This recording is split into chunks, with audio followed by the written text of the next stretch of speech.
Hey guys, welcome back to the channel here. I've actually been super excited to do this video. The i1R2 EOS has been my favorite flashlight by OLight. Gotten the most use out of it, carry it every single day. My wife has one on her keys, I've got one on mine. I give them as gifts. They make great stocking stuffers. But yeah, I use this guy all the time. This is probably my second or third one. And OLight just released the i1R2 Pro, the upgraded version of this light. So I'm going to kind of go over the differences between these two lights, pros and cons of each one, and obviously we'll take it around and I'll show you what the beams look like and see if you guys can tell a difference in what they look like, the patterns and the brightness levels. So looking at the back of these two boxes here, it's slightly confusing because the distance and the time is switched on these two. This one being the Pro, this is the original. So on the highest setting, 150 lumens versus 180, you get 23-minute runtime with 180 lumens versus 15-minute runtime with 150 lumens. And then with the 5 lumens, which is the same, that's where you really see a difference. You've got 12 hours of runtime versus 6 hours. So basically twice the battery capacity on this one versus the original. The biggest difference between these, the brightness is not that noticeable, and I'll let you guys see that here in a little bit. Obviously the biggest difference is just going to be the size. And I know this doesn't look like that big of a difference, but when these are attached to your keys, this one is a lot more clunkier and noticeable, especially if you keep your keys in your pocket. I've come to find that I actually prefer the old OLight just because, you know, with the keychain light, you're not looking for huge run times or super bright lights. I mean, you've got a ton of other options for good, long-lasting quality beams. The whole purpose of a keychain light is just to have something handy in your pocket that'll provide good quality light in a pinch, in a situation where you won't have access to one of your other lights. If you're looking for really good runtime with almost 200 lumens, then you're probably going to have something else with you aside from your keychain light.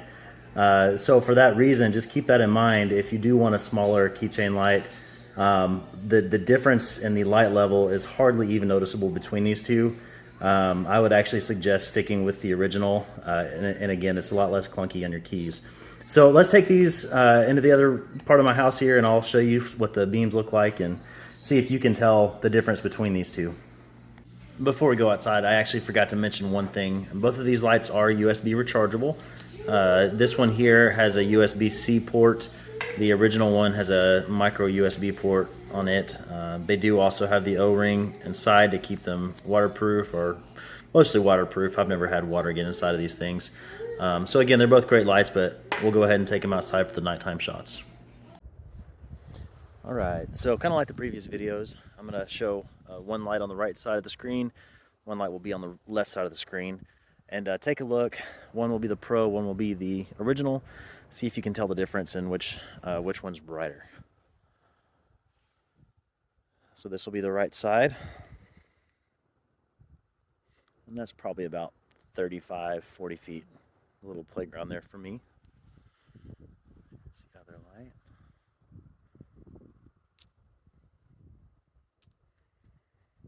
All right, so again, here's one, here's the other, one, the other, right, left, right, left. You can probably tell the left one is the Pro. It's a little bit brighter, but again, these are pocket lights, pocket flashlights. This is more than enough light to get anything that I would ever need done from a keychain flashlight. Obviously the Pro does have a little bit more light, but again, this is the original, this is the Pro, original, Pro. Not a big difference at all. So it's up to you. Would you prefer to have a smaller light that's more comfortable in your pocket, or one that's considerably bigger and bulkier that has a very tiny amount of difference in the amount of light? Again, battery level, battery amount is a big difference. Twice the runtime on the 5 lumens, which I get that, but unless you're planning on taking it on like a camping trip or something and no other flashlights, there's probably not going to be a scenario where you're going to need 12 hours of 5 lumens out of a keychain light. So anyways, if you guys have any other questions or any other lights you'd like me to review, just let me know.